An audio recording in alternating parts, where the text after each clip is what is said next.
I think you have a strong urge with like the. You wanted like. I want to be there. No, girl. No, okay, don't. I don't have a strong urge. I hate myself out. Had to run. Let's do it. I was about to read. Oh, yeah. So many nice photos. She would look like some other thing. I have to see your best effort. Yeah. You have to be.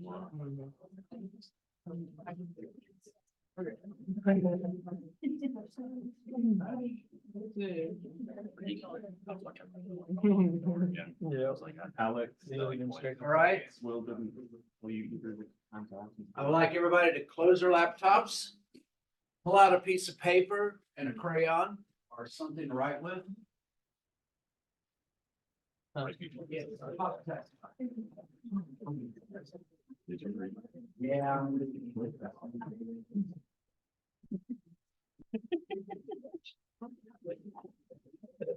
That's pen's all right.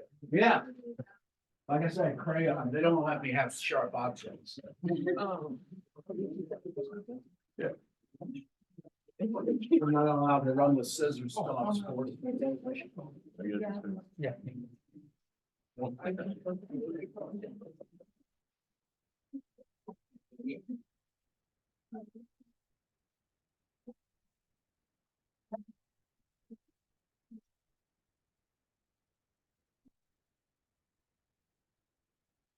All right.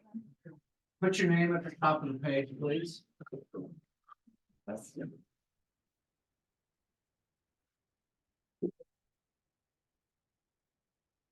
All right. Question 1. Sorry. No bad. All right. Question 1. Who wrote Marketing Myopia? Who y'all to read that? We did read it. We didn't look at the author. Look at the author. Tell you where it's from? Yeah. That's gonna be the third question. Okay. Question 1, who wrote Marketing Myopia? Question 2, what year was it published?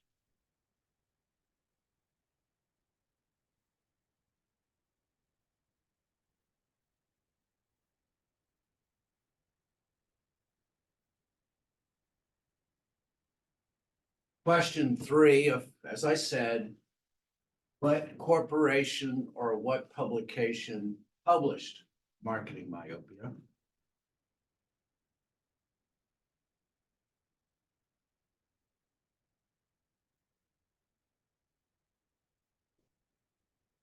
The last question is name one central point. Doesn't matter. One central point from the article itself.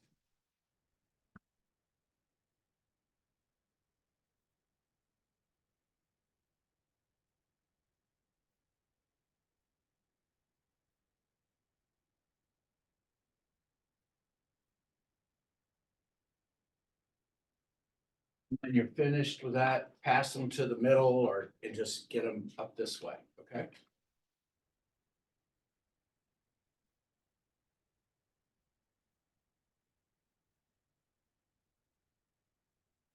So these are the bonus points for your first test. Okay.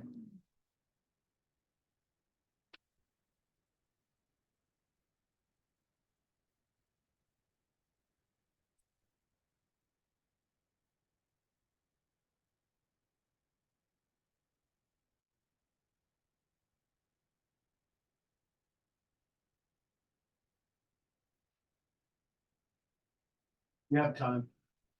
Take out a piece of paper.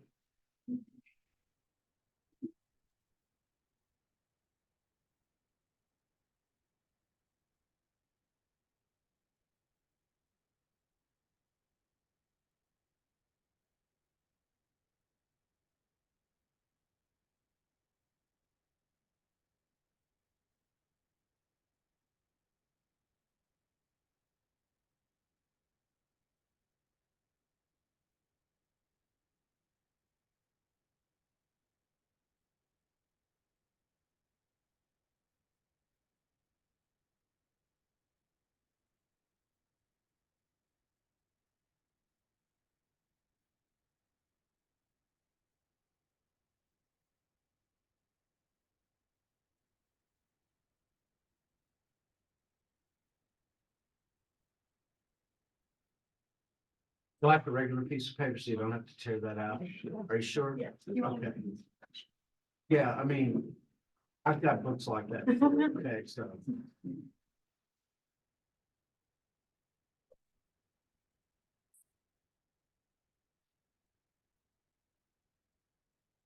Put your name on it.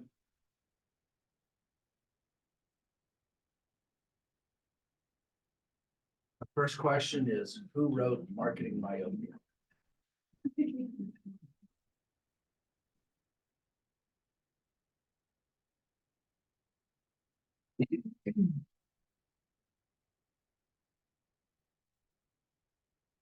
Second question is, what year was it published?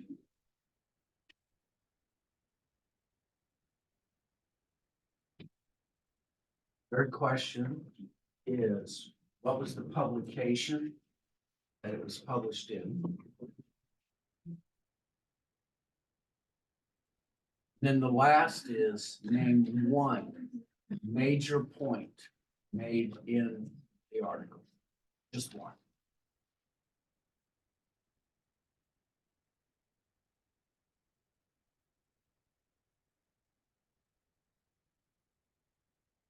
And so those are your bonus points for your first test.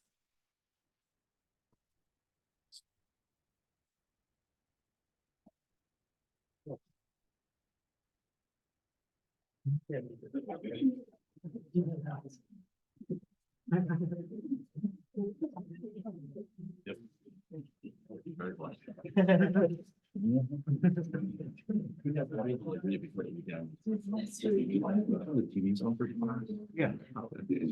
Okay, so it's just, Yeah. I think it's on paper. Oh, What's that? Oh, this one you mean? yeah, yeah, I think they both turn over. Okay, they're just like insignificant. Do you know which one it is? I might go slide it. Thank you. I didn't even know those worked. I got this class in like 9 years. Oh. Not turning mine. Wow. Stop it, look at that. Stop it, one MBA. See, even I learned something. I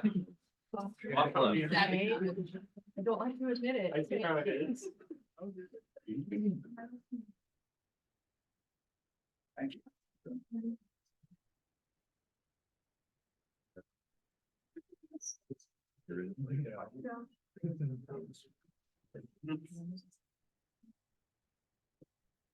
All right, who wrote Marketing Myopia? Theodore Levitt or Ted Levitt, doesn't matter. Both of those are the right answer. What year was it published? 1960, 60 years ago. It's just an amazing accomplishment. Third, where was it published? Harvard Business Review. Now, folks, it's amazing. The Harvard Business Review gets you absolutely nothing if you're a professor. You publish in the Harvard. You know, you don't get tenure from, you don't get, but boy, you get mentions. Okay. So, yeah, when I grow up, I want to publish in the HBR. And then finally, you know, we'll talk about all the other lessons, but okay, very good. So I'll take these and on the online test, I'll add the questions or I'll add those as bonus points to the, to your test. So, the test will be online at noon on Friday. It will be up until midnight on Sunday. There will be 30 questions, multiple guess. And there will be 5 essay questions, short answers, that will be worth 8 points apiece. And so that's how you get your 100 points. You know, the essay questions, brevity is the source of wit. If you tell me, you know, you give me the substance. Now, when I give you the answers that you'll be able to read after you do the test are going to be comprehensive and exhaustive. But if you have the salient points about those particular things, then that's what I care about. So what do I cover in the test? And I talk about this again. The multiple guess questions, some of them will be just simple recitation of a definition. Okay. That's the first kind. The second kind will be a reflective question and thought, where you'll be giving an example, and this example will say, this is an example of, and you'll have to take that and reflect it into the scenario that you're given. And then the third one, of course, is that one that we always hate and the one I always get miserable on, which is which of these is the most likely or the most salient or the most valuable of these particular options. The essay questions, they will be in the same field. There will be some of them that will talk about, list certain things. Some of them might say, given this scenario, how does this perceive when you're coming up with a concept such as marketing myopia? That would be an example. When you're coming up with one like that, you know, to give you a great way of answering a question like that, usually if I give you something like marketing myopia, define what it means first, and then apply that to the answer itself. You'll never go wrong, by the way, folks, in an essay question like that. If you're in, you know, any of the other tests that you're doing that you need essays, and let's say it's industrial organizational psychology, and you're talking about organizational memory, as a tip for you, define what organizational memory is, because that, you know, lights up your professor's eyes and say, they at least know what the concept is. And that usually gives you the broadest number of points. Just a tip, okay? So let's go on. And we're going to talk about a couple of things about why marketing myopia is so important.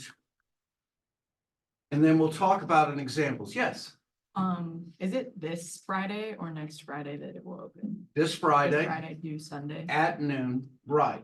And so you'll have the whole weekend. If you want to study first on the entire weekend, hey, you know, oh, by the way, I'm glad you said that as well.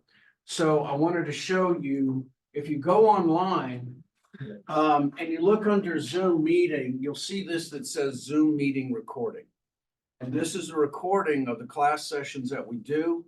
And it'll give you like just a little scenario about what that covers. So I will have this session listed. I'll try to have this up by this afternoon. So it'll give you time to go over these things. Okay. All right. So the test is tomorrow, it starts tomorrow? It starts tomorrow at noon. Okay. You do not have to go on tomorrow at noon, but you know, if you start at 11:58 on Sunday night, the test is going to shut down a minute later. Okay. So give yourself time. Yes.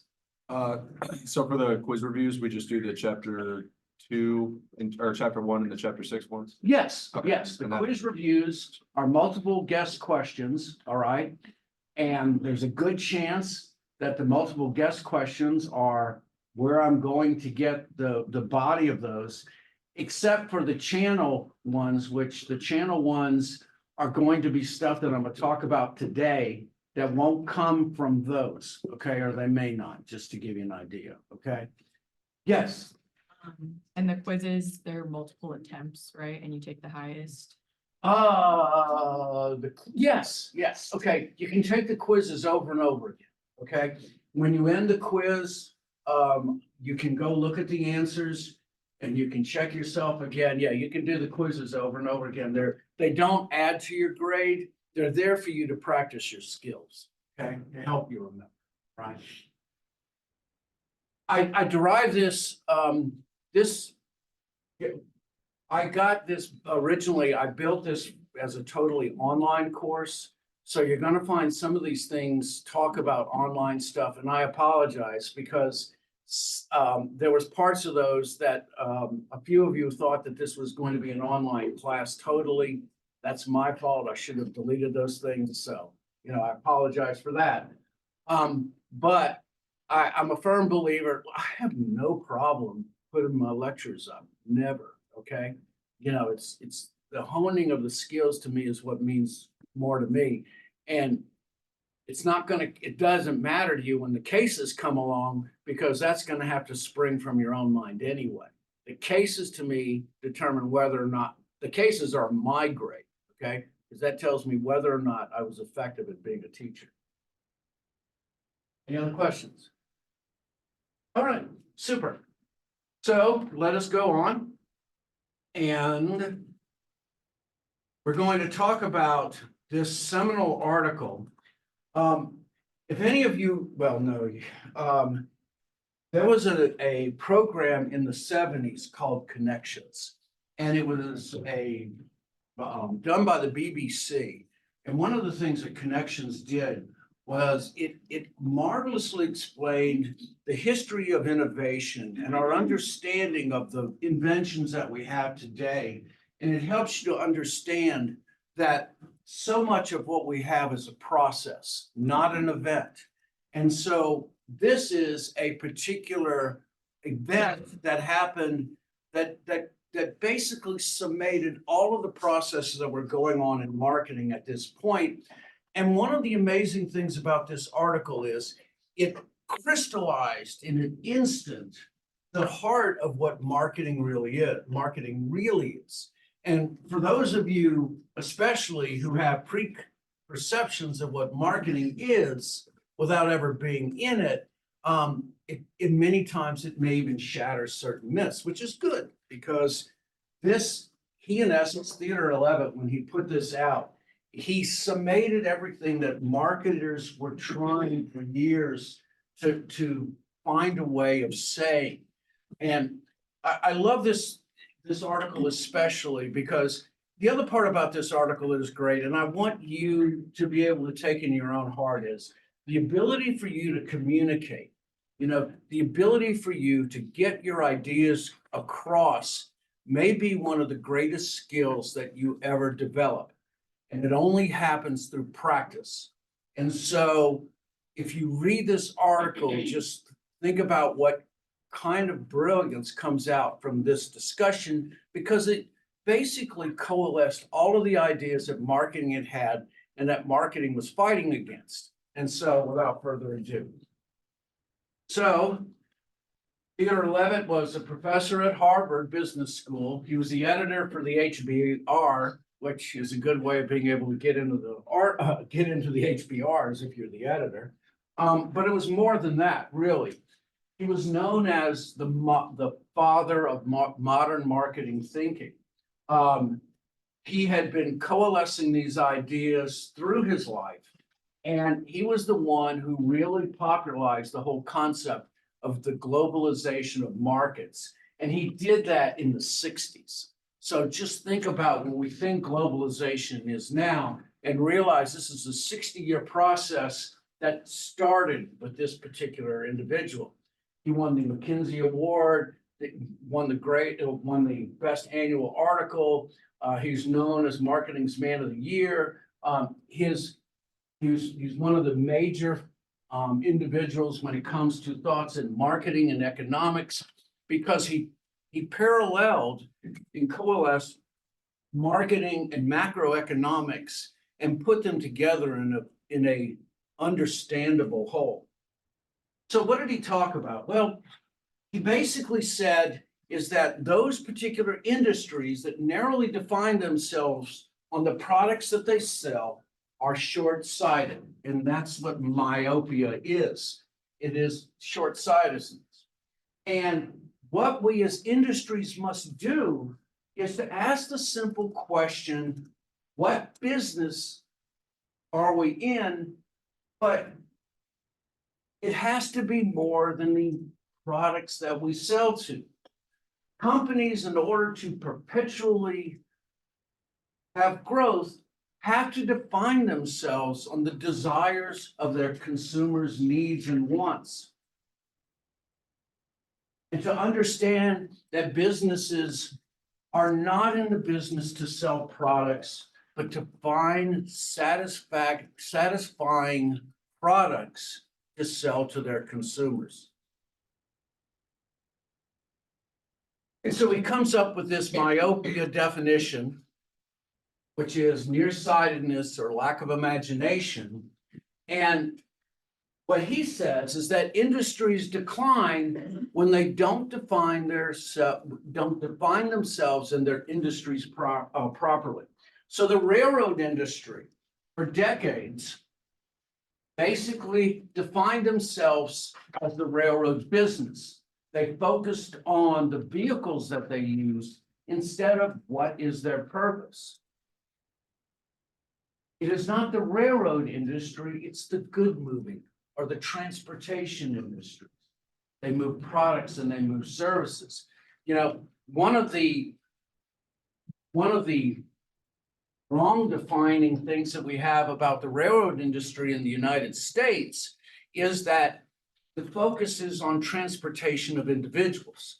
Well, the railroad industry annually has spent $1.6 billion from 1980 to 2024 upgrading the railroad structure of the United States.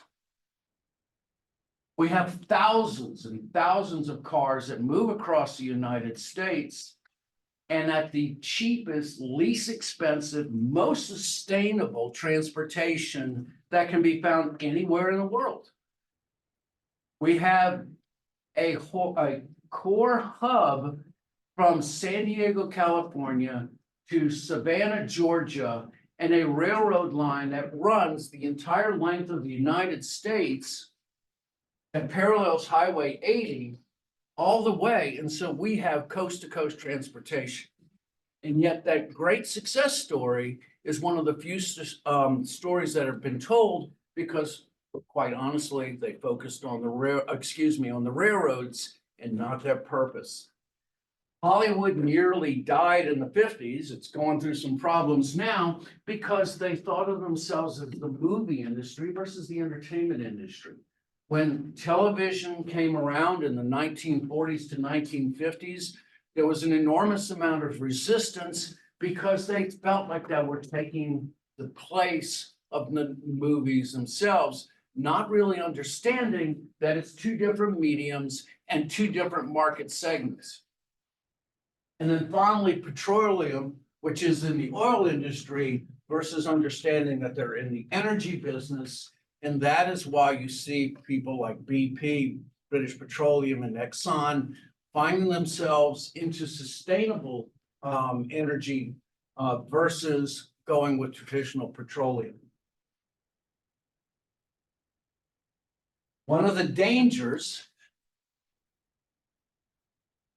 is that many times industries are under the shadow of obsolescence. Now, here's an important definition. Like I say, I love words. There's a huge difference between obsolescence and obsolete, right? And find yourself using obsolescence more because it is a more complete word. Obsolete is when the product no longer has a purpose. And an example of that is hunting whales so that you can have whale bones to use in women's corsets. That's an example. Obsolescence means that this particular item is a perfectly functioning item, but something else has come along that replaces it in terms of consistency and efficiency. And so that's what obsolescence means. Your product may be perfectly functional, does well, but the difficulty is that there's something that comes along that is simply better. Now, let me also say this. I mean, you can read through it and certainly see that some of the things that he has as examples are dated, all right, which is fine. It's 60 years. You know, how can you perceive of where we are now?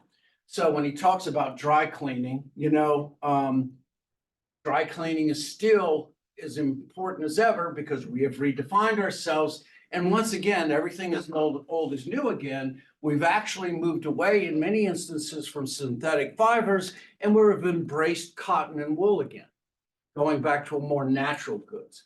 Electric utilities, they still have not basically unlocked the core of a new sustainable technology for that.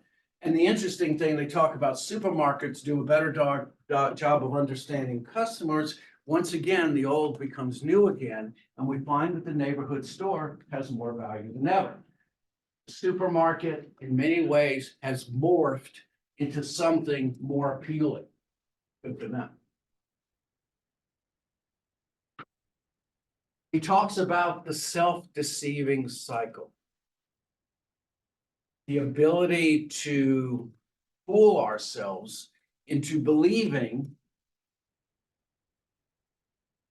that we will be in business forever and ever and ever. And so he talks about four things. One is that growth is assured merely through the increase of population. The second is that there is no competitive substitute for those particular goods that you have. The third is you put too much faith in production and efficiencies to be able to lower unit costs to always make it profitable. And then the last is the preoccupation with the product itself.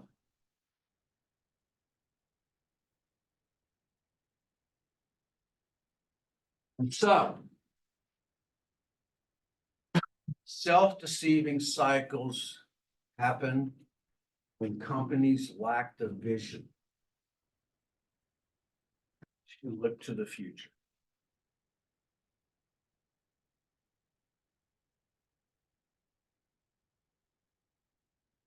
I want to check just a couple of these just to make sure. Okay, yeah, all right. So we're going to take these on one at a time. So, the population myth believes that you will always have profits assured because of ever expanding populations. The cell phone industry 10 years ago was selling just about every smartphone that it could possibly get its hands on because we were on the initial growth stage of the cell phones. Last quarter, Apple missed their future projections miserably because they had the expectation that China was going to be able to boost their sales in a perpetual state. And you base this assumption, and unfortunately, the assumption came and kicked Apple in the shins. The problem with this is it limits your imagination. It's the expectation that you have no problem, and when you don't have a problem, you don't think. And thinking is the number one thing you must do in order to be successful in it. And so the population myth is number one. There is the drive overwhelmingly to produce.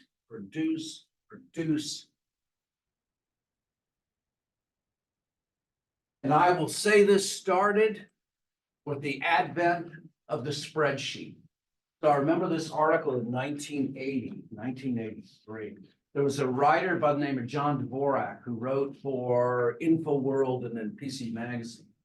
And one of the things he talked about is why so many computer software companies failed. Because what they would do is they would get up their spreadsheets and say that they sold 400,000 items. And they would go in there and click and say, instead of a profit of like $5 an item, what if we changed it to 10? And then all of a sudden their profit margins went from 10% to 40%. And they said, wow, let's just up the prices, okay? And that is the difficulty with the over speculation to produce. I produce more, I'm going to make more. Well, the difficulty with that is that you neglect marketing as a concept itself. Detroit used to have something they actually called planned obsolescence. Planned obsolescence meant that every 3 years, there was some substantial change in the product line because from the 60s, believe it or not, people bought automobiles, new ones, every 3 years, right? Now, there's reasons why that. One of them is that the average car in the 60s cost around $1,700 to $2,500. You could actually reasonably expect that consumers would want to buy a new vehicle over and over again. Well, guess what happened? All right. One of them is that we started to have one of our first recession crunches in the mid 60s or late 60s to early 70s. And then these people started coming from overseas by the name of Toyota. and started making cars that would last 12 to 15 years now, all right? The average automobile, by the way, that rolls on the highways in the United States now is 12 to 15 years. Now, considering what Detroit went through and figuring that all I have to do is just do a different style, the concept of marketing in Detroit was what's known as the production orientation, where they simply produce goods, they turn the goods over to the salespeople and say, well, now sell them. It didn't work. The first real automobile they did serious market research was the Ford Mustang. So in 1964, Lee Iacocca and John DeLorean, yes, who actually made the DeLorean, were part of a production staff because they wanted to create what was known as the third vehicle. So, or excuse me, the three-car family. So in the 50s, in a time of enormous growth and wealth, the one-car family became the two-car family, which is when dad and mom were able to have a car at their own use. And in the 60s, they saw this prevailing trend, could work with research, where there was a third car that was needed, and that was for the grown-up children to be able to drive around with. And so this became the three-car family. They designed the Ford Mustang. It was a four-seater car. It had a very zippy four-cylinder and six-cylinder engine in it, and it took off. Now, when they did the research, they found that the average individual who bought the car were men between the ages of 40 and 55 who used it to drive to work anyway, because guess why? It was cheap on gas, right? And they were simple too. And of course, at this time, they didn't learn their lessons. And so they made them pony cars, nothing wrong with that. Boy, I love mine, okay? But they neglected this efficient, compact, and in essence, it built Toyota to where it is today. Now, Toyota is the largest manufacturer. Tesla is the largest profitable manufacturer in automobiles, but Toyota makes anywhere from 15 to 17 million cars a year. Think about that, okay? Yes. I will talk about Henry Ford in a minute. Ford was not only a production genius, but he was a marketing genius first, and we'll talk about that as well, okay? But this whole concept of creative destruction has always been a fine line when it comes to consumers, okay? The next is that you weigh yourself with too many research and development people in your corporation. All right? But the research and development doesn't go to marketing. The research and development goes to fine-tuning products, okay? And the difficulty with that, quite simply, is that if you fix something too many times, you'll break it. And there are many organizations that did that. I mentioned Schlitz yesterday. They decided that they were going to upgrade their formula to be a little bit darker and more ale-y. And the problem with that is that people hated it. They destroyed the brand and they never were able to recover. All right. So what you should have done, once again, create a Schlitz special ale with a different name, different brand. And then if it fails, it doesn't affect the original. Well, the problem with that, like I said, is that people are unpredictable, they're fickle, they're stubborn, they're bothersome. Why are we even in business with them? Well, that's the only way you make money. But the problem is that if you're not focusing on the consumer's needs and you change something they really like, then you're in trouble, big trouble. There are some corporations who do this better than others. I should certainly say that Honda is one of those corporations that is obsessed with their products, but they've been able to maintain a very fine niche. And I separate Toyota and Honda in my mind because Toyota really looks at the consumer and they come up with ideas that consumers really like. I have a 2017 Highlander, all-wheel drive, the XLE version. I want to put 500,000 miles on that car, and I think I can. All right, already got 100,000. I bought it when it had 25,000. I bought it for $24,000. I'm making out like a bandit now. All right. And then finally is that really when it comes to investing time in human needs, we tend to be not asking marketing what they think. Not anymore, but in the sixties, this was definitely, okay? And the unfortunate thing is that in any organization, you're more excited about the products that you're trying to deliver than to the consumers you're trying to deliver to. So let me also say this, when we're talking about substitutions. In 2007, 2008, Microsoft owned 92% of all of the operating systems listed on all of the devices in the world. Would anyone venture to guess where that number is now? 60. Too robust. 40. Yeah, 35, but good guesses, okay?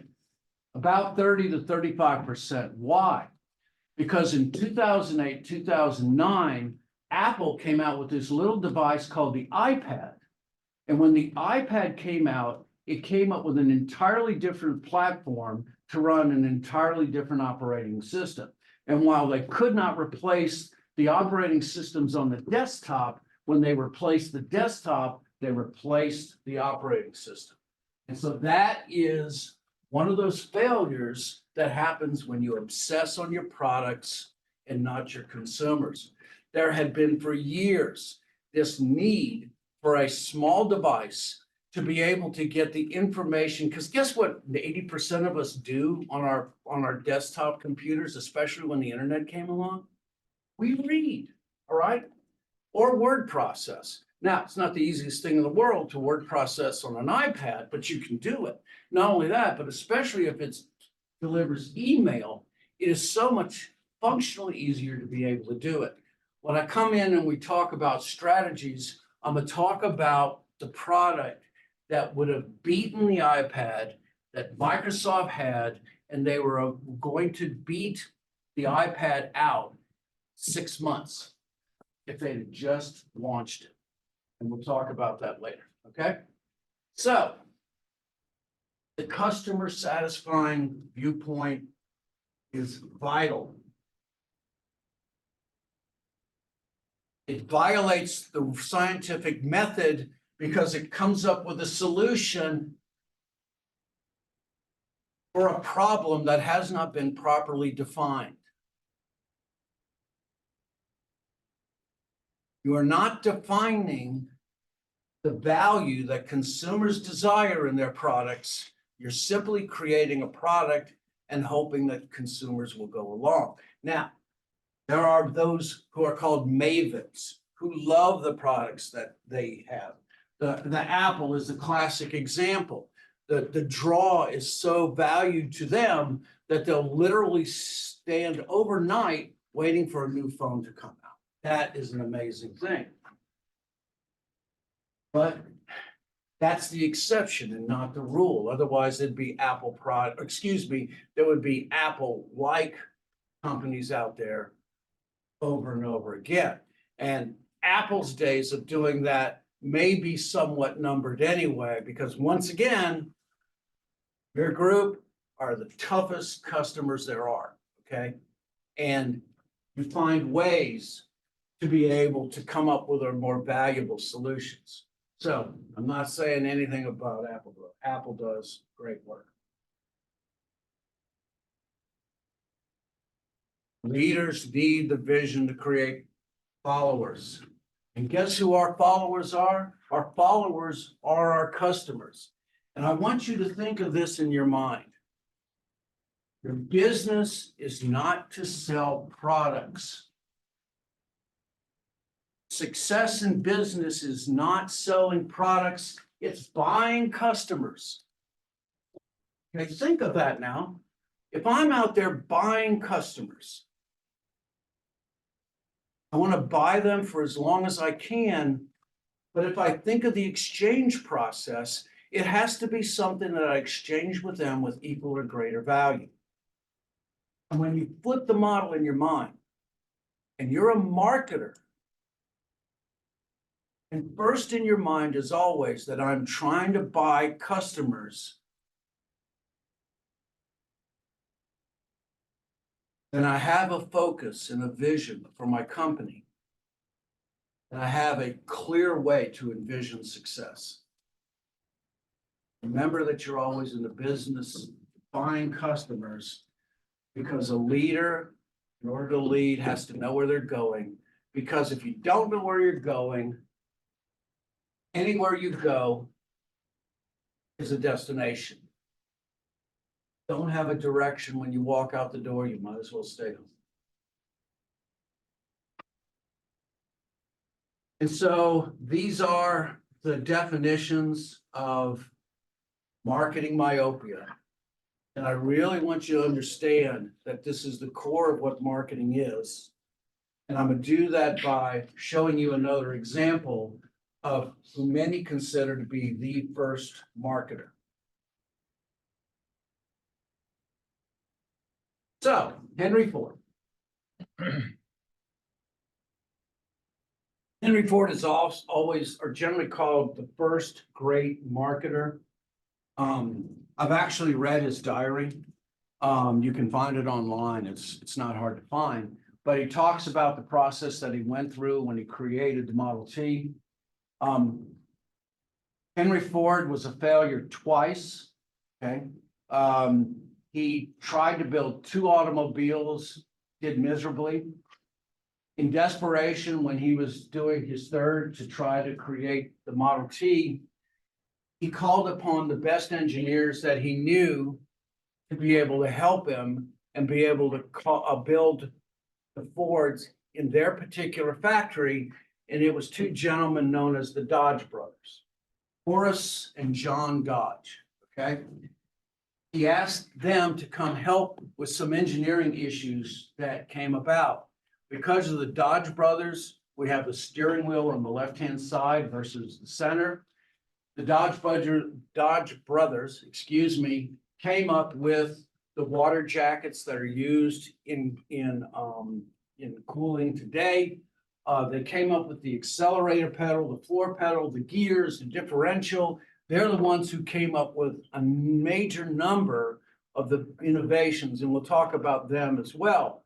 But in desperation, he had to try to find a way to succeed. And one of the things that he believed of in order to succeed is to make a $500 automobile. So why did Henry Ford choose the $500 vehicle? Well, $500 was the average income of the average worker in the United States in 1906. And so that particular number stuck in his head, and he considered that to be a reasonable amount that a consumer should spend. Now, we're talking about a time when cars were $1,800 and $2,000, and multiply that, and they're in the $100,000 range in terms of total income. They were simply priced out of the way of the average individual in the United States. And so his vision was game changer. Okay. So he had this idea. He wanted to make a $500 automobile, failed miserably twice. So how does he come about with this idea? Well, if I'm going to manufacture something, one of the things that he started thinking about seriously is a concept known as interchangeable parts. If every part I make is exactly like every other part, then I have the ability to manufacture that in mass merely instead of one at a time. Manufacturing from the 15th century to the 19th century is one of those great stories that takes one step at a time to get where we are today. He felt like interchangeable parts meant that he could make the same ones again and again and again. And it started from 2 gentlemen, one who's known as Jean-Baptiste Paquette de Gabriel. Did you see him calling him the dinner? Oh, Jean-Baptiste. Yeah, anyway, bad joke. So John Baptiste had this interesting idea that he wanted to be able to produce cannons fast and efficient, all right? He wanted to be able to produce as many as he possibly could. And he was the one who first came up with ideas such as barreling the rifling the barrel so that it twists, so that the what came out would go straighter and truer. He also started experimenting with certain alloys, but the difficulty at this time was that in order to produce really good interchangeable parts, you needed to use the best metal that you possibly could to cast them in. Because otherwise, after 2 or 3 casts, the metal would be brittle and it would break. But there was this gentleman by the name of Henri Blanc who took the idea from big cannons and started looking at smaller and smaller items such as rifles. He demonstrated in France in 1876, just before the French Revolution, the ability of interchangeable parts and how they would function, especially in the manufacturing process. So, on the battlefield, what are the advantages of interchangeable parts? What would you think? Field repairs. Yeah, exactly. You could have 2 or 3 broken weapons. You could take those pieces out and you could put together another weapon, a functioning weapon. And so that, you know, if something is broke, it doesn't mean it's broke forever. And that's the value of interchangeable parts. So Henri did this demonstration in 1786 in France at this exposition, and he got no buyers. Nobody was impressed with it. However, there happened to be an emissary from the United States, a gentleman by the name of Thomas Jefferson, who happened to be watching this and was amazed, especially with such a young country that had no production. And he thought this could be the fastest and most efficient way of being able to produce, you know, something that would be of value, not just to the US, but to the world. So, 1789, my bad. So 1789, Thomas Jefferson comes out, he sees this, it's brilliant. He decides that he's going to bring this to the United States. And around 1810, we start to see the first murmurings of the War of 1812. So he talks to this gentleman by the name of Eli Whitney. Does anybody know what Eli Whitney created? A cotton gin, thank you, okay? The cotton gin. But Eli Whitney was also a manufacturer, and Eli Whitney said, yeah, I can do this. I got the drawings and everything. So yeah, let's give it a shot. So George Washington at the time asked Eli, or gave them a contract to produce 10,000 weapons. Now, the truth is Eli Whitney was broke. Without that money, he couldn't have gone anywhere. And the other truth of that is he used that money to pay off some of his debts. So in actuality, he may have produced 100 or 200 weapons, all right? He didn't fulfill the contract. But what he did do was he was able to define and refine the process of manufacturing with interchangeable parts and come up with new alloys. And so was it a success in terms of, did he deliver the contract? Absolutely not. But what he did do is refine the process of making items. So he came up with this interchangeable parts system. And so what we had is in 1825 was the first modern factory built in Harper's Ferry. This actually exists today. You can walk through it. And this is really the first modern factory in the United States. And one of the things that came about from this was alloys and dyes that are sufficient to be able to be used again and again and again. And that was the great success that John Hall had. So, moving right along, the Civil War comes along, and the Civil War needs to produce weapons. And so, manufacturers such as Winchester, Smith & Wesson started producing these interchangeable weapons. And guess what happens when you do the same thing over and over again? You get good, you become more efficient. And that's what was happening. And so you started seeing factories, they were mostly staffed by women because women had better hand-eye coordination. They could do tool and die finer than men could. And so this was also the explosion of women in the workplace as well. So coming around 1989, we have the first instances, along with the manufacturing, is the concept of the assembly line. Now, the assembly line was not new, but the assembly line in the goods that they had were actually used for only one thing at the time, and that was the slaughterhouses, okay? So in 1896, the exposition in Chicago, one of the things that they showed off was the efficiencies of the assembly line. And this is when Henry Ford looked at it and the light went into his eyes, and he decided the combination of the tool and dies, the manufacturing of interchangeable parts connected with the assembly line, he might be able to do this. But the real invention that came from that was not the assembly line itself, but the moving assembly line. And so instead, what it meant was, instead of a single good just staying where it was, and some manufacturer or some worker would come over here and put one part and go away, what it meant was is that the goods went on a moving belt. The assemblers stayed where they are, and the goods came to them. And so now we're at the advent of the modern assembly line system and modern manufacturing. So it ultimately became enormously successful.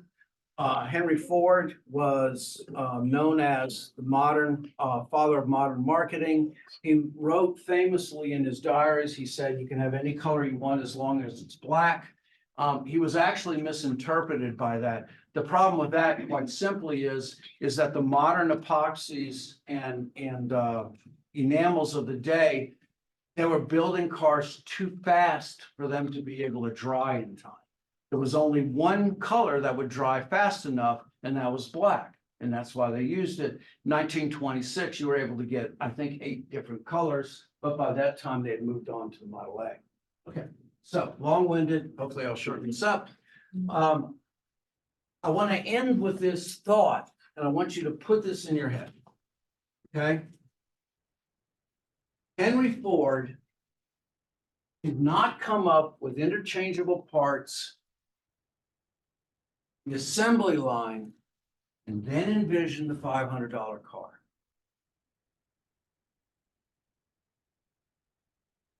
Henry Ford envisioned the $500 car first. He had the big dream first, all right? The goal. The goal was the first thing that he had in mind. And once he envisioned that, the rest of the story is Henry Ford following their vision. And so I want you to take this away from this discussion. And I want you to understand that everything starts from a one big dream, okay? It doesn't mean that anything you dream is possible. But what it means is that in order for it to be possible, you have to dream the dream first, okay? I'm gonna take a real quick break. So it's like 12:09. We'll take about a 5-minute break, and then we'll come on and we'll finish chapter 6, okay?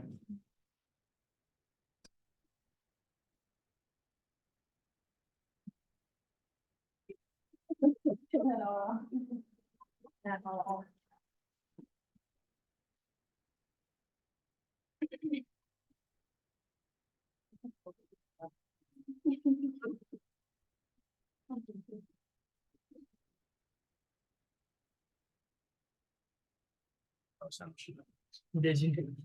But we don't have to go to so. I didn't eat breakfast. Oh, okay. That's how much I was. I got you.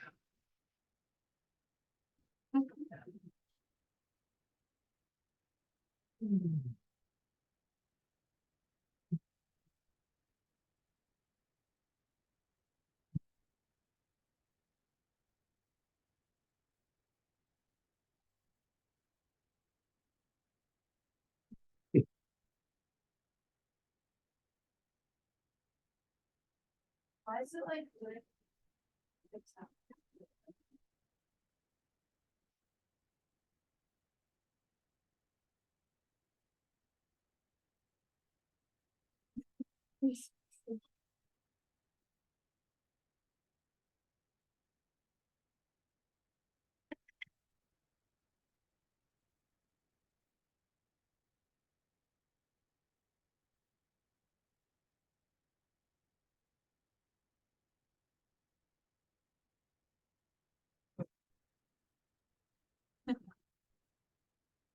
Oh, wow.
I don't care whether.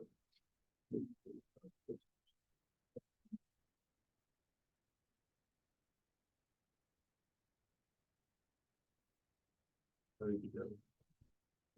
Like coaching.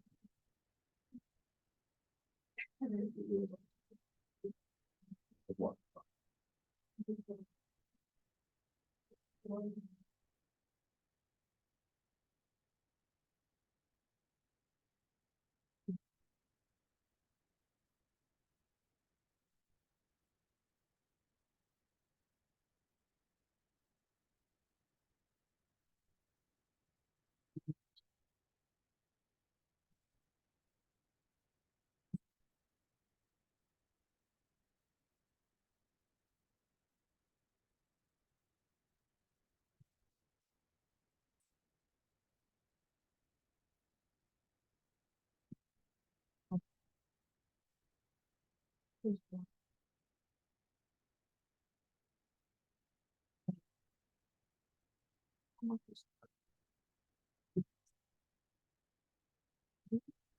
One, two, three, six. The quizzes are just starting. So complete They're not rated. everything.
I need to do better about it.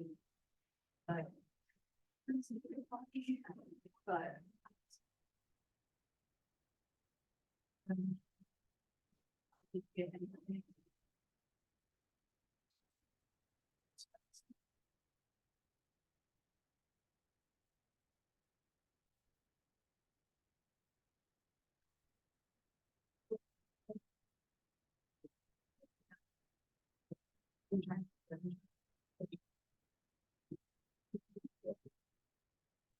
Someone real dancing is good, good.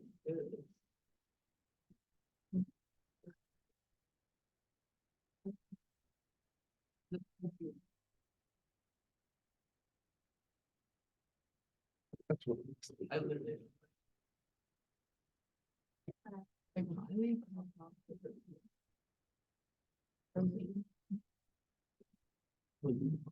Yeah, in a cool way. I mean, at the time, we were all like, but it was like cool. And she definitely. Yeah.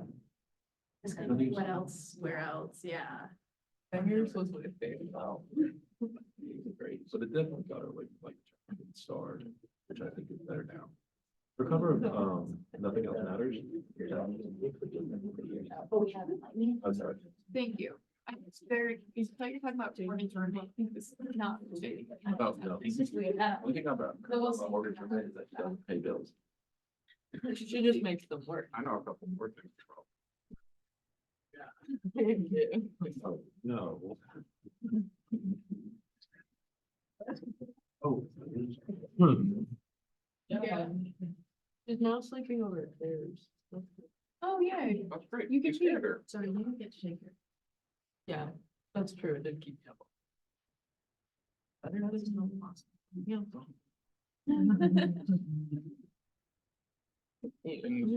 Things tense between.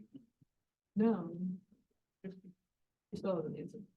Oh. The original, I was like, hey. Oh. And then also when I checked for the stuff. She has it. But just one check and that's what I'm saying. No, it's because she's on the phone all the time and you know she. Stuff. You know, they come on.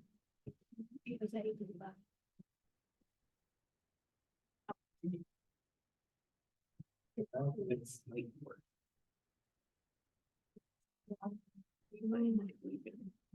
Actually, she might move out earlier. So she hasn't.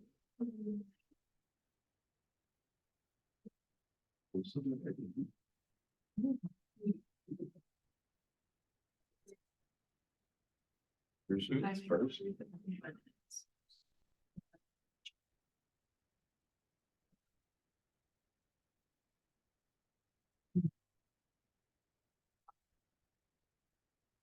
Well.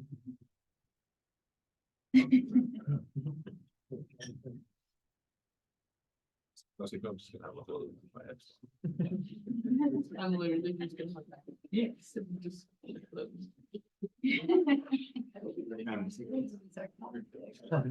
I also.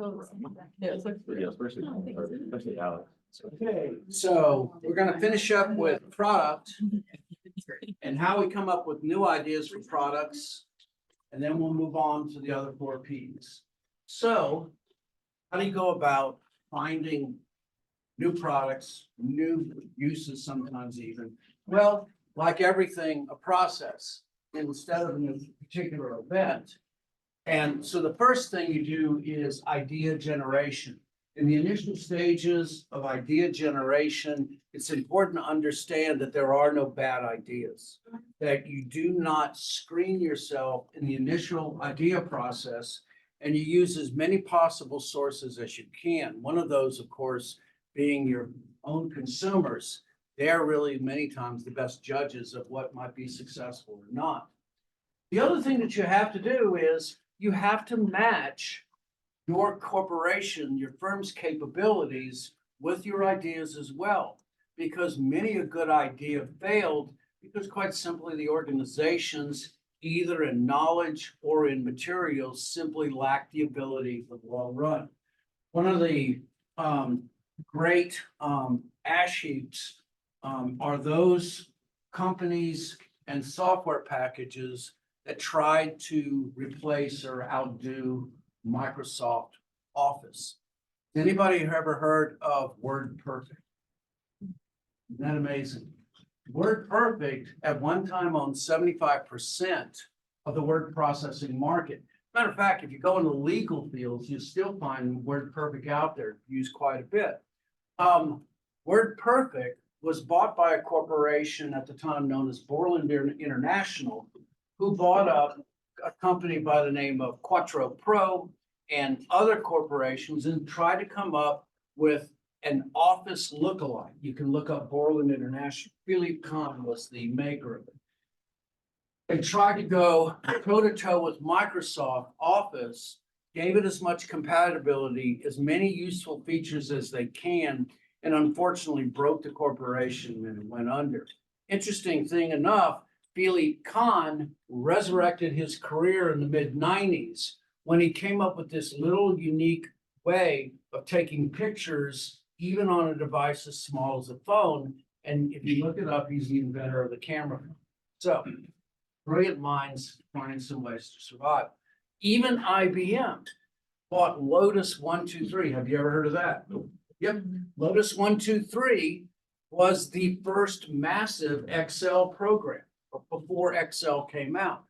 And so even IBM did not have the resources to be able to replace Microsoft Word.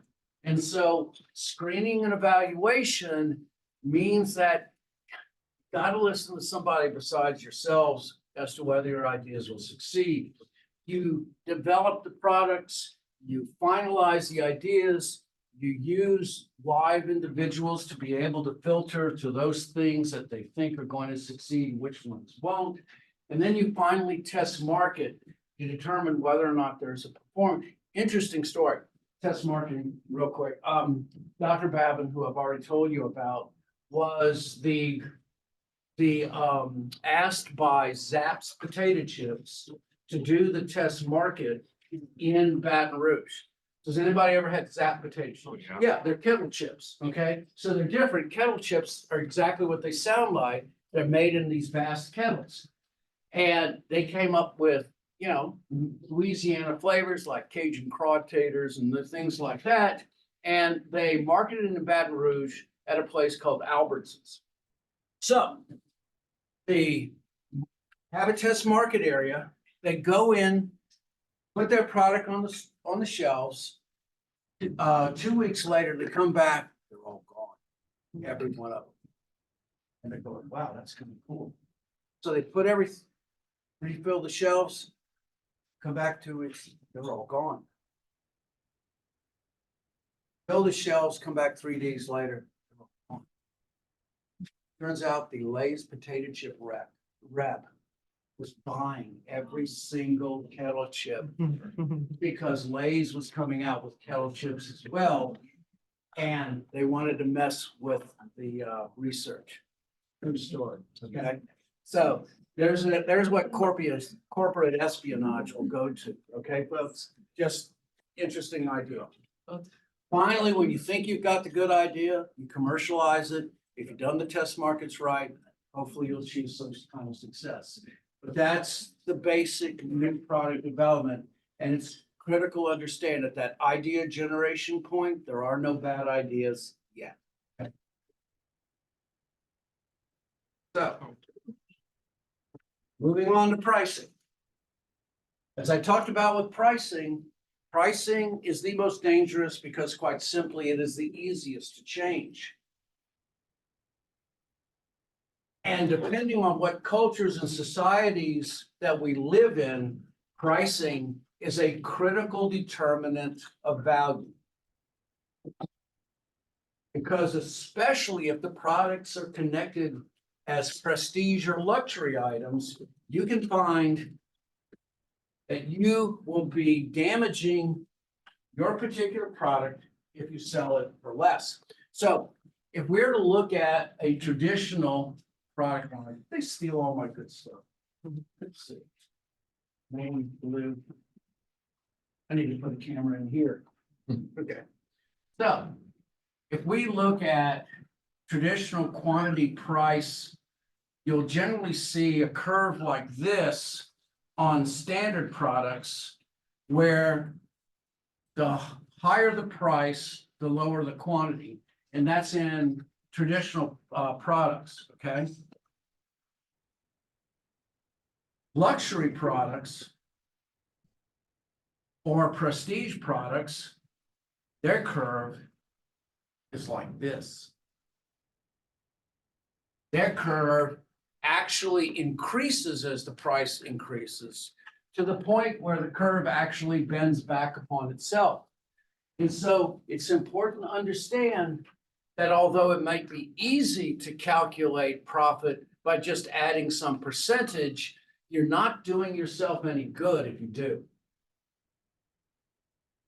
So just remember this, it's an old-fashioned number. The revenue you generate equals the price times the quantity sold.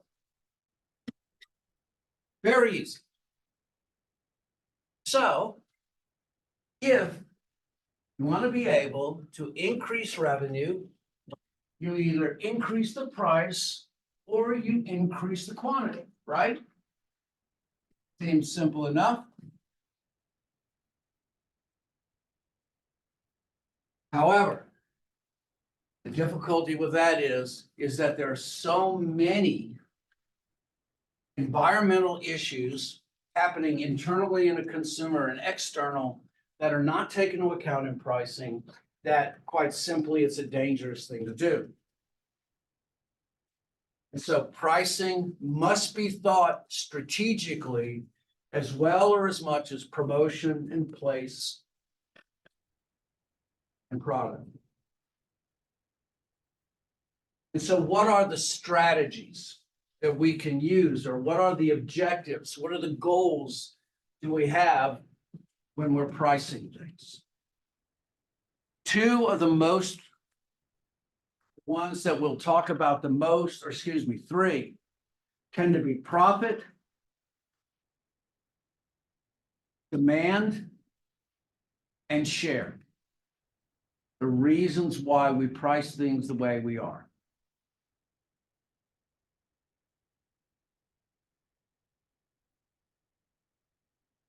Profit-oriented means that we have the profit goal in our minds first. And so what we do with our price, once again, we position our price relative to our competition so that we maximize a given return.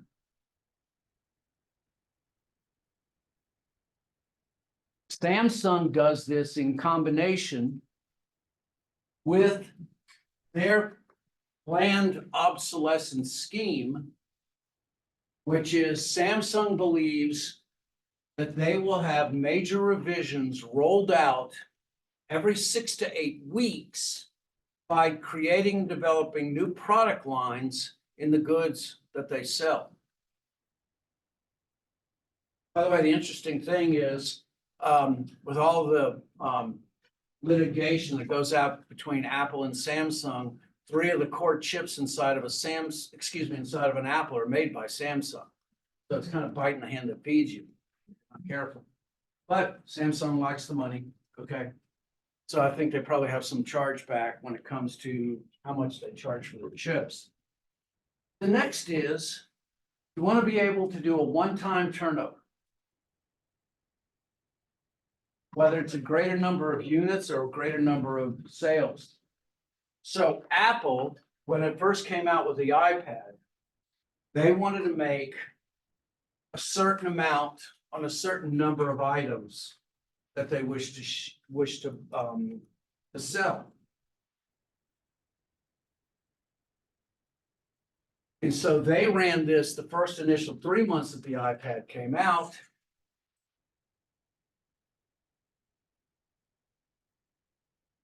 If I were to say Apple's #1 pricing objective, it's market demand. They will charge what the market will bear. So after the first 6 months, the Apple iPad came out, think it was in spring. In October of that same year, Apple dropped the price of all the iPads by $300. Bang, okay? Now, you would think that would tick off a lot of people, especially if you bought it 2 days before. But it's Apple. They maintain this super powerful brand equity. And where other companies would die, they were succeeding. Texas Instruments, anybody's got a TI calculator? Okay, Texas Instrument, great calculators. Texas Instrument runs by what's known as market share. Texas Instruments, in order to succeed, prices their calculators so that they always maintain greater than 50% of the market. They don't try to make all their money back in the first shot. They try to get market demand. And whether their margins are 2% or 50%, it doesn't matter because they want to dominate that particular very narrow field of calculators. And they're enormously successful at it. Texas Instruments, the first TIs came out in 1973. My God, 50 years ago. And they are still blockbusters to this day. They multiple corporations. Does anybody own a Hewlett Packard, by the way? Hewlett Packards are still the best scientific calculators made, but they, with all of their deep pockets, simply can't compete with Texas Instruments. They kind of own that territory. For those companies that need the money in order to survive, cash flow means that what you wish to do is be able to recoup your research and development costs as quickly as possible. If you look at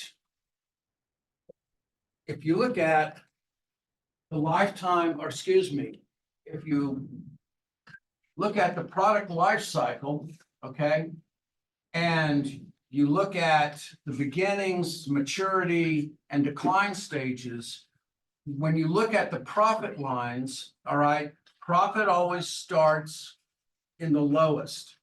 It is this part right here where you're starting in the red, where the cash flow is critical.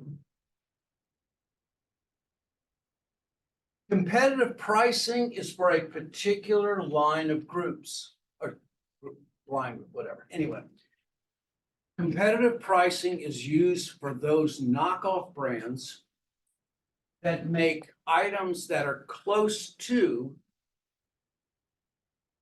but not superior to other product lines.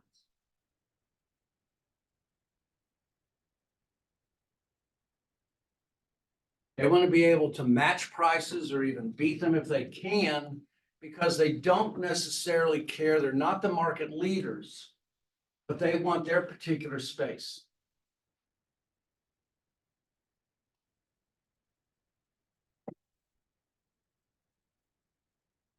Prestige pricing is this curve. Okay. This curve says that high prices create a high status. And so somewhere in here in terms of manufacturing, this is where the sweet spot is. Because if I can sell that amount of quantity at that particular price, that maximizes where my luxury products are. And the perception of a prestige item. So what would you think if you're in New York and somebody offered you a Rolex watch for $40? Yeah. Yeah, exactly. Because you understand that, okay?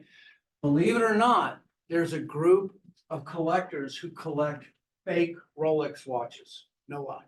Okay. So they collect watches. So Dr. Babin had a friend of his that, you know, how good a fake they are. Actually, even that has value too. So it's a funny world, folks.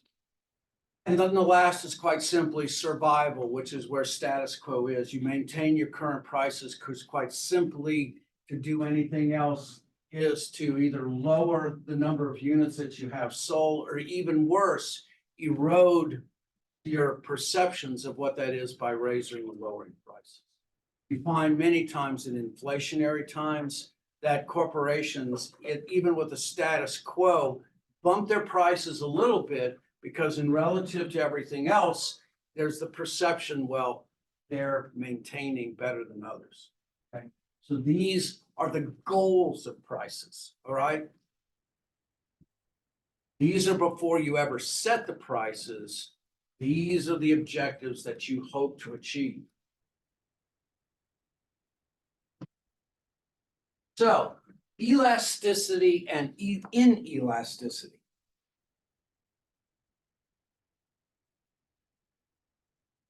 Price elasticity is centered around the concept that to change prices means you will change demand. As simple as that, okay? So, what is a product inelastic and when is a product elastic? Okay, so if I have a good where a small change in price creates a great difference in the quantity sold, this is elasticity, okay?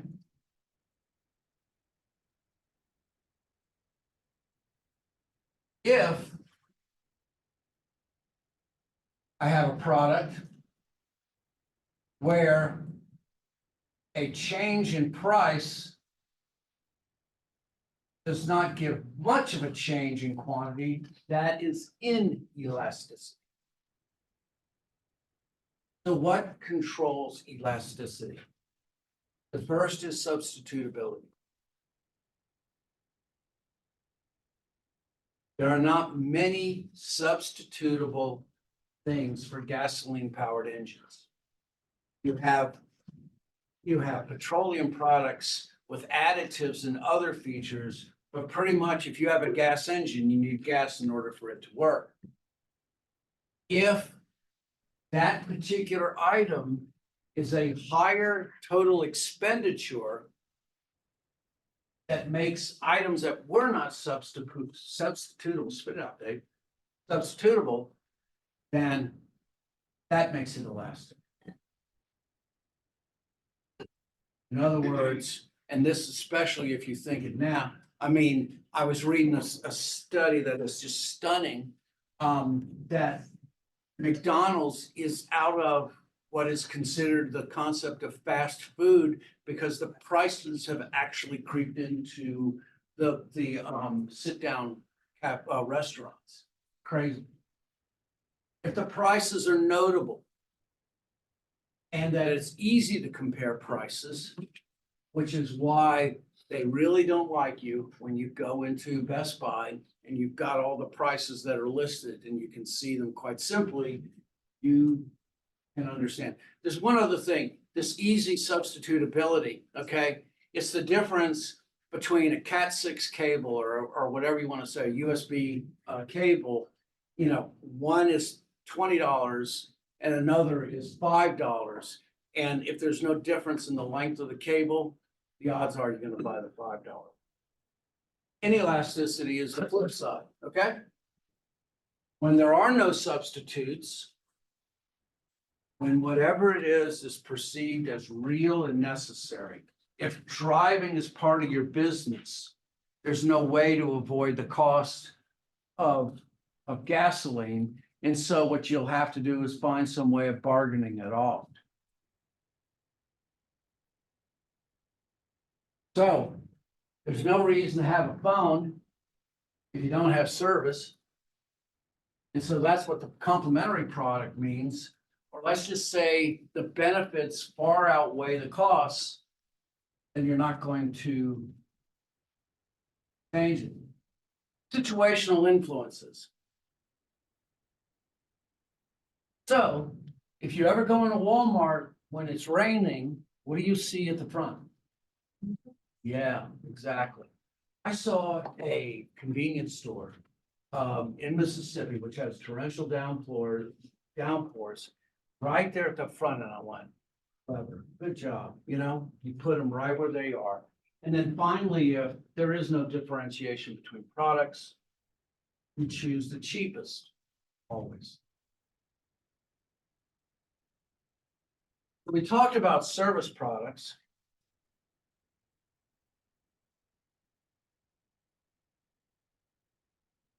And pricing service products can be difficult. The critical thing is intimacy with the product line itself. If you understand the service process and you can perform the service yourself, it is far likely that you as a consumer will do it yourself. Last year, I got in a real kick with do-it-yourself. I fixed my dishwasher. I fixed the refrigerator. I mean, I had summertime and I just developed, and of course, I'm as slow as molasses, but I got the job done, and I saved a couple of $300, which I spent on something else. But I did save money there. All right. So service can always be very difficult to be able to, you know, wrap your head around, but it's also that difficulty in understanding that also gives you greater price flexibility as well. So if you know the service process, or let's just say if you don't know the service process, you're much more likely to accept a cost or a price that may be substantially more than you think. Also, complexity as well. I will never change my transmission in my car, but I'll change my oil, okay? That also means something as well. Pricing service products comes down to an individual's knowledge and the expertise of the individual who's doing the work. I'm going to finish off price here, and then we're going to move on. So along with the objectives, we have strategies that we can use when we're determining what are the goals for pricing. The first two are ones probably you've heard before. They're called skimming and penetration.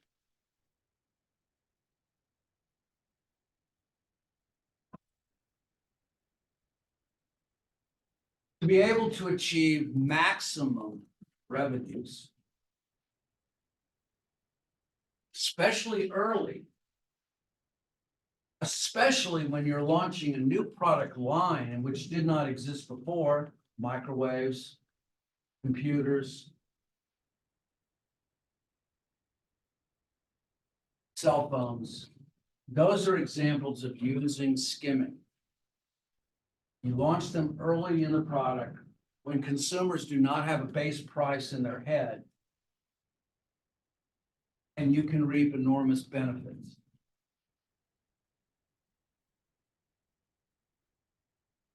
When I was in the PC business, it was not difficult to be able to sell a computer for $1,500, $2,500, and realize we're also talking about $1,980. So you're generally talking about computers comparative values of around $4,000 to $6,000. Remember an article in InfoWorld that says we may have to actually have the world of the $499 PC, and we just thought that was heresy. And now laptops, you know, I mean, when you think about it, the number one and number two thing you do on computers is word processing, okay? And now it's internet browsing. So I mean, how strong a computer do you need? The answer is penetration is the whole concept that I'm going to maximize my sales and exposure, get out there and be the market leader, especially when it comes to new product development, so that you can define the parameters of what a new product is. So if I come out with a product that has never been seen before, the first thing that consumers do is they look at the characteristics of that particular product, and then they consider every other product that comes along in relationship to those. Doesn't mean that they'll stick with them, But what it means is that everything is measured against it. Now, it can work to your disadvantage, especially when another product is so much simpler. And I think of the iPads as an example. One of the things that Steve Jobs sweared by was that there would only be one button, if at all. And he considered pencils or stylus to be abject failures. Yes, I know, you all have styluses, okay? But that was Steve Jobs then. Premium are those items that you have out there that are the devil's workshop that says, yeah, just try it, you know, oh, by the way, just add your credit card in there. Yeah, just add it, you know? You have this free trial period, and what you know is in the AIDA model, which is attention, interest, you know, the first thing you've got to do is grab attention, and that's what freemium services do. They give you a trial period because you know if you try it, that ultimately the chances are good that you're going to succeed. So one of the difficulties, especially during the 70s, was, well, laundry detergent was always powders, always. Liquid detergents, where do you think liquid detergents were? Where do you think you would find liquid detergents in a house? It's when you do one thing in the house. In the kitchen. Wash dishes, right. Liquid detergents were considered dishwashing, but they were not considered acceptable for washing clothes. Around the 60s, they found that, so in order for cleaners to work, you use a process where you heat something, okay? And the heat, you know, creates the work that soap does, okay? Soap basically starts a chemical reaction that loosens the dirt. Well, they were using something called phosphates in laundry detergents, and you know what phosphates are? It's phosphorus. And then somebody in the 60s said, maybe it's not a good idea to be dumping phosphorus in the water tables. And so they had to change formulas. And one of the things they wanted to do was to take laundry detergent and try to see if consumers would like liquids. So I never forget this. 1974, they used newspapers across the United States that had a collective list of around 60 million Americans at the time, and they sent out 60 million two-use bottles of Gain liquid detergent. Okay, 60 million. Overnight, they flipped the script, and laundry detergents that were liquid all of a sudden became acceptable. And this is an example of what a freemium would do. It changed the model. And once again, this is an example where innovation comes and changes everything, okay? So prestige pricing is a high price to promote the idea of exclusivity. And let me also say it's culturally based. Asian cultures have a much greater resistance to price changes than American cultures are. In other words, they're very discriminatory.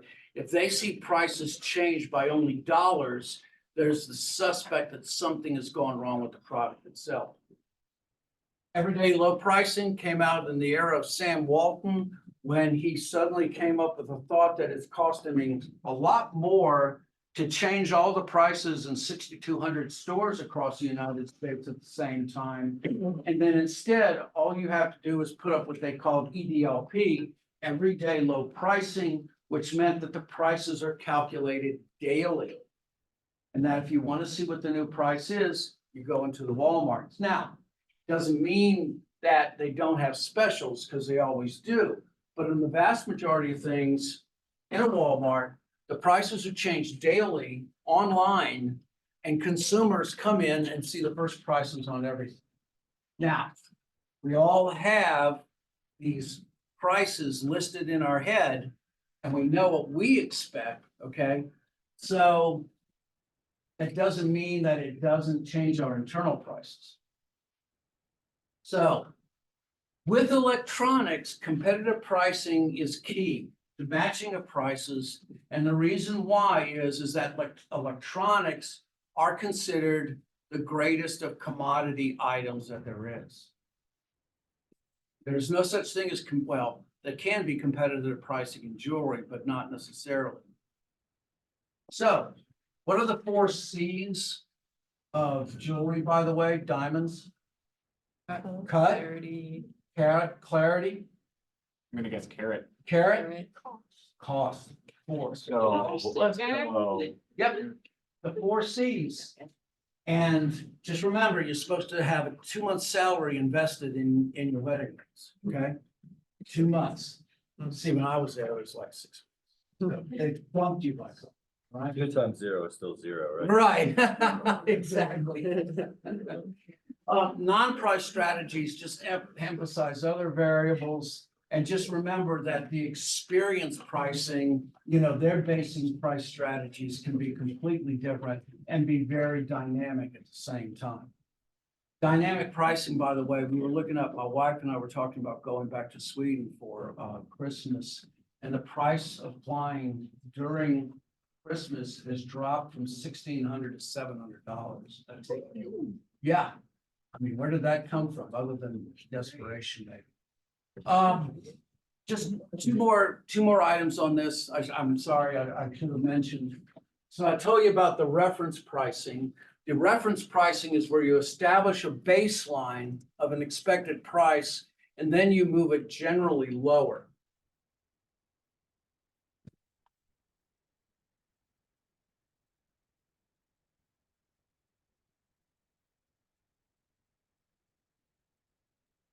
Price bundling is generally the things that you do with items that are both concrete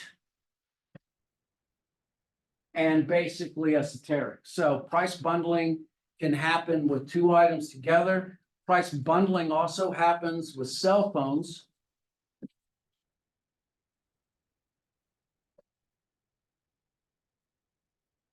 And then tiered pricing is where you set parameters or a list. One more thing to say about odd pricing.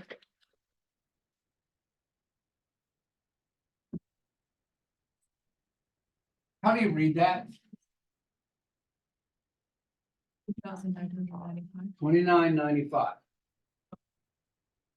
Perceptually, in our mind, we consider this to be substantially different than this. Why? Because you read from left to right, okay?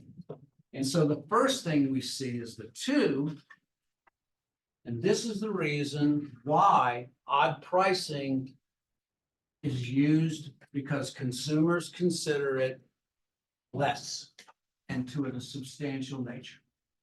We read the 2 or we read everything else. Okay, so supply chain. All right, we're going to throw away a bunch of the things on supply chain.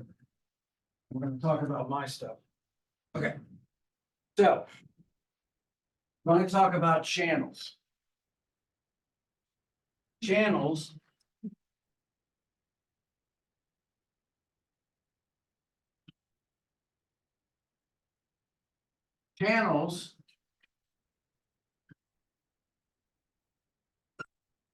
are a series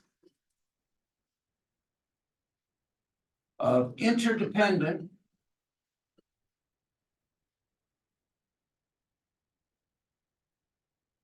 organizations independent of each other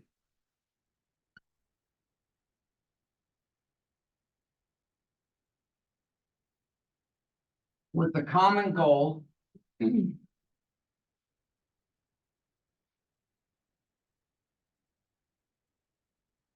of maximizing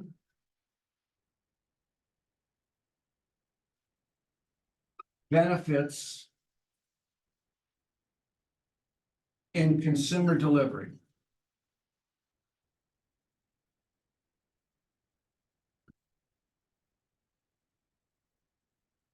Okay. So. Marketing channels are a series of interdependent organizations, independent of each other, with a goal of maximizing benefits in consumer delivery.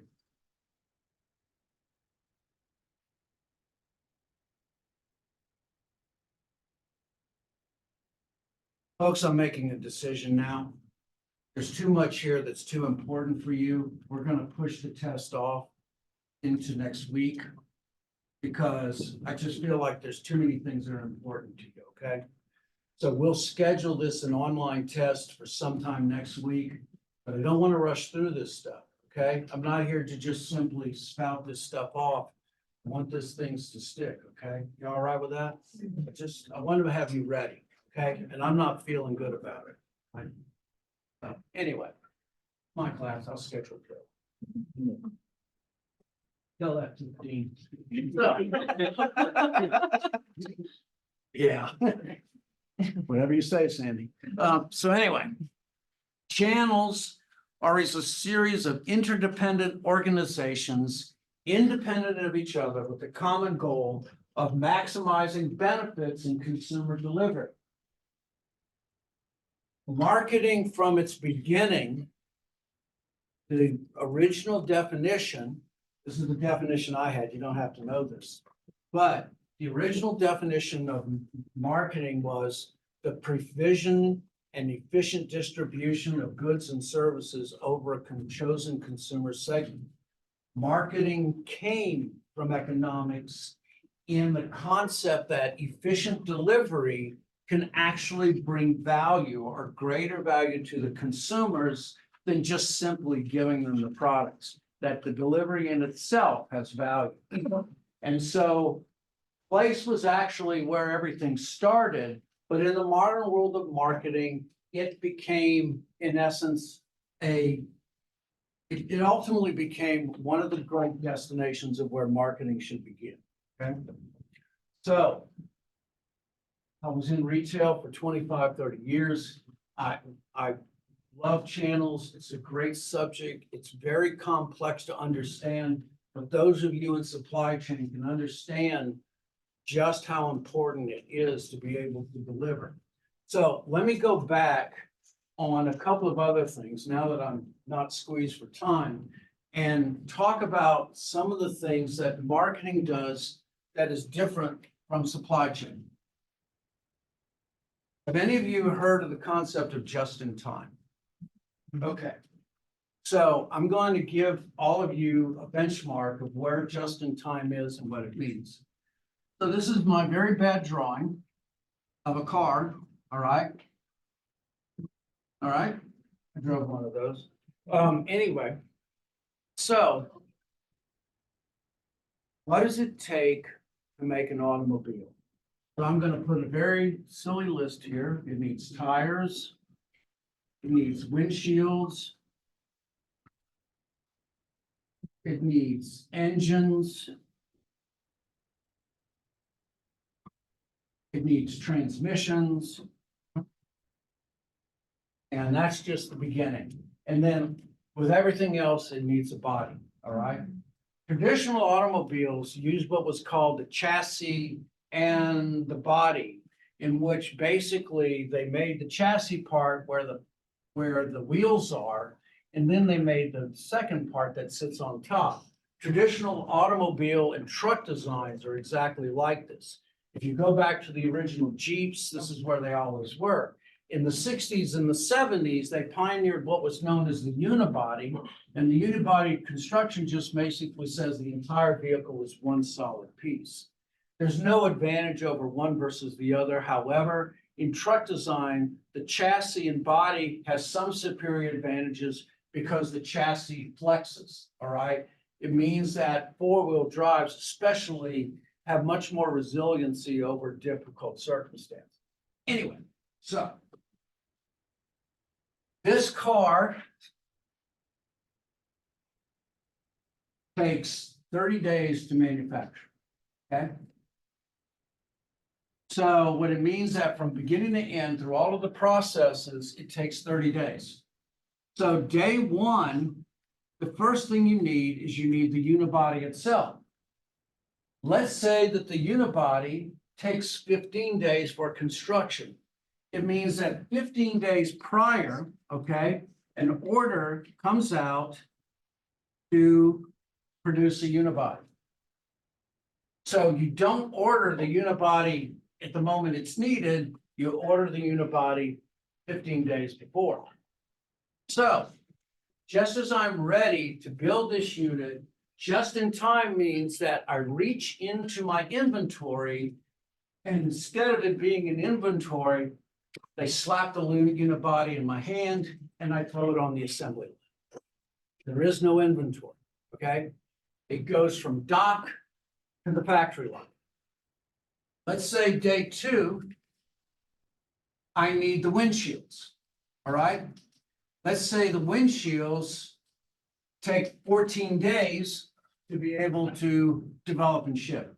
It means that T minus 14 days from day two, which would be 14, 12 minus 12 days, I put the order in for the windshields. And just as I'm reaching for the windshields in inventory, it's on the dock, slapped in my hands, and I put the windshield.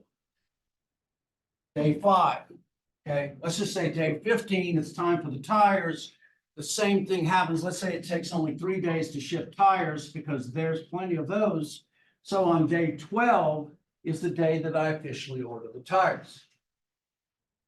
Think about what this means. It means that so much of capital is no longer tied up in having to have inventory, because inventory is the great evil of all assets, okay?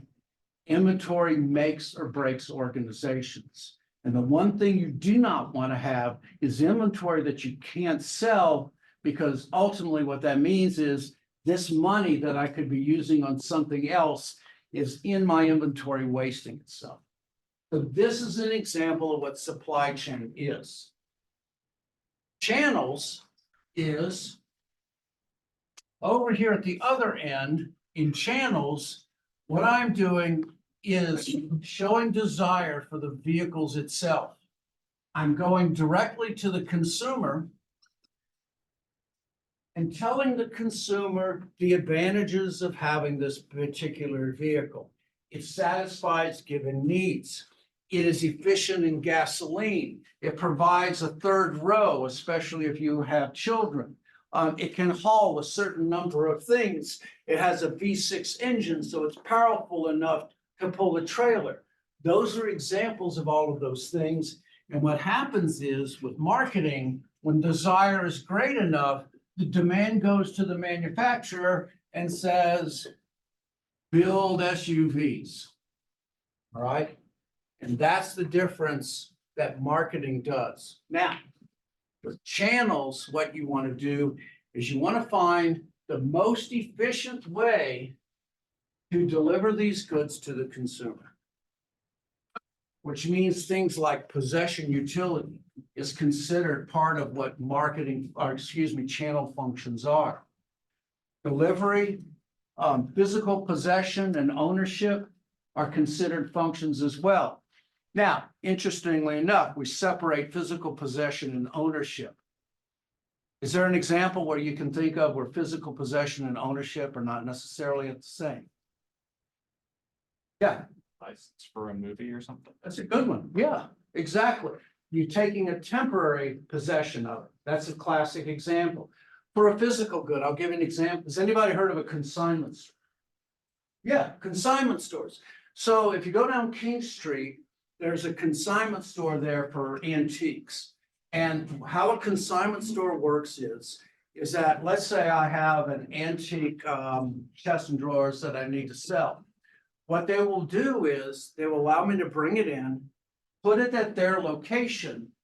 And when people come in and out to browse, if they sell that particular item, the individual who that item is gets the money, but a percentage, 15 to 20%, goes to the store owner for providing that particular location. And so that is an example where you can have physical possession, but not necessarily ownership. It's often been said that Walmart is the #1 biggest consignment store in the world, because guess what?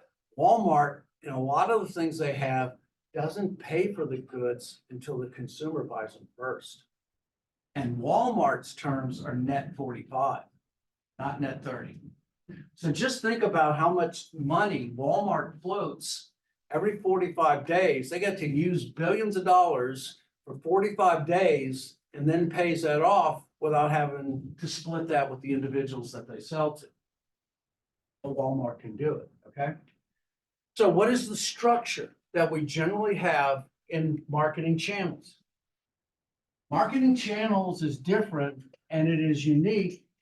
And there's one major difference in their supply chain versus chains in channels, and I'll show you what. At the top, you have what's called the manufacturer. The manufacturer could be also called the distributor or the producer. They are, in essence, the initiator of the product or service that is being sold.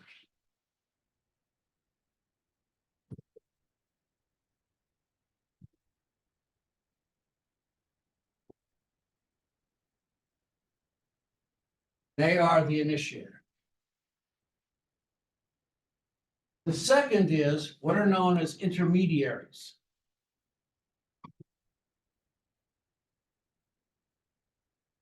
Intermediaries are separated into wholesalers.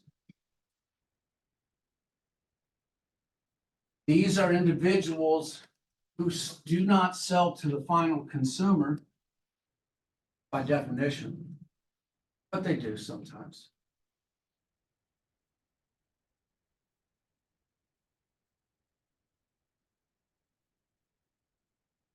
The retailers who do sell to the consumer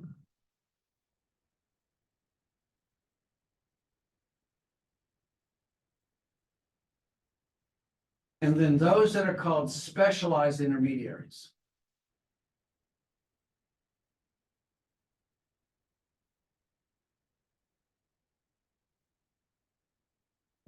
Specialized intermediaries generally focus on a single particular function in the channel environment. They are experts on that particular thing.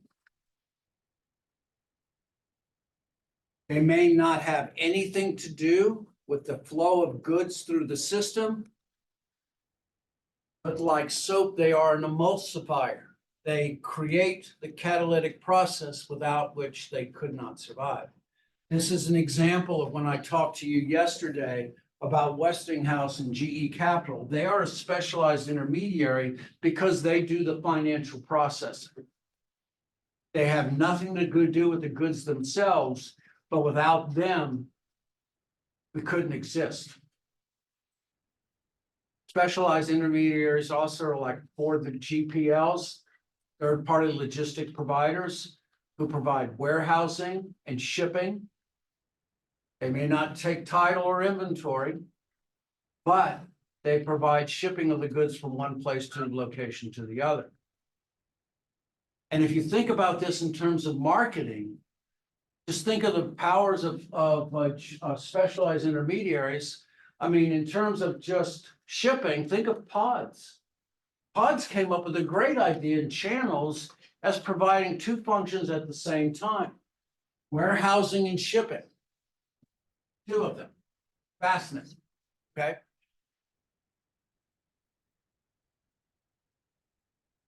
And then the last is the consumer.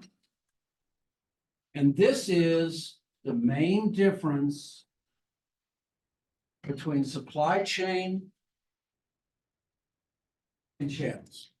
The consumer is part of the channel system.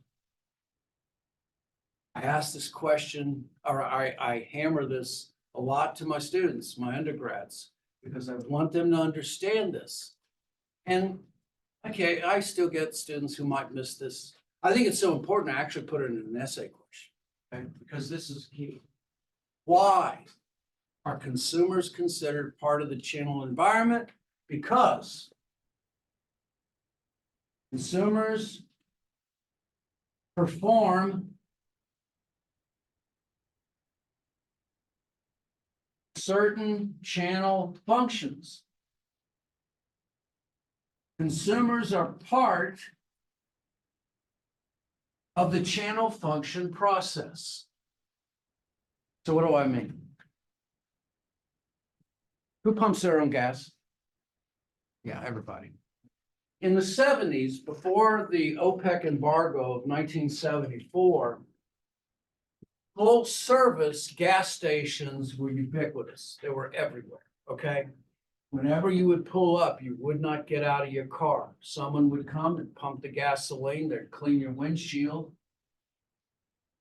That was also when gas was 29 cents a gallon, okay? But they were what was considered full service.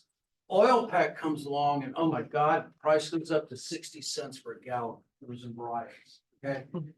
Anyway, how are we going to go about saving money? Well, one of the ways that they started is you started to see self-service gas stations. And guess what? Regular people could pump their own gas. What an amazing concept, okay?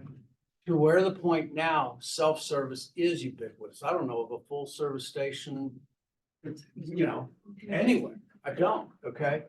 And so this is the concept where consumers perform certain channel functions. Anybody got a Costco? Okay. How do you buy toilet paper at Costco? How much do you buy at a time? Yeah, like this, okay? Why? Costco is built for you to perform the channel function known as breaking bulk. So one of the things that channels do is that they take large sections, they bust it up into smaller pieces, and then the ironic thing is that the smaller and smaller you make it, the greater the value to the consumer because it becomes a precise size for what the consumer desires. Costco gives you a break on the price because you're performing the channel function of breaking bulk. And what I'm doing research on, because I firmly believe this, I believe the consumers want as much control in their hands as possible. And I think that as we push those channel functions to consumers, I think consumers find the things more valuable, not less. The omni-channel may be one of the greatest examples of channel functions performed by consumers than anything else. And this has to do with communication and information search. It is the consumer and their value to the channel environment that may ultimately be they're the most important member of the channel environment. One more thing, where are we getting a video? Okay, oh, I'm almost there, I'm sorry. One last thing is what's known as the channel captain. Thanks for rustling around. Okay, the channel captain is the prime mover in the system, okay? The channel captain used to be the manufacturer because the manufacturer controlled who distributed their goods. They were the prime mover. The channel captains are the prime mover. And in 1996, in the Harvard Business Review, Parasimon said that the channel captains shifted forever to the intermediaries because there was one big intermediary that started setting the rules in the channel environment. And who would that big intermediary be? In the 90s. Retail. Walmart. Yeah, thanks. Walmart. Walmart changed forever. Power now is with the intermediaries. Okay, all right. Y'all go have a good weekend. Don't worry about this stuff. We'll pick it up on Monday, okay? Take care. Thank you.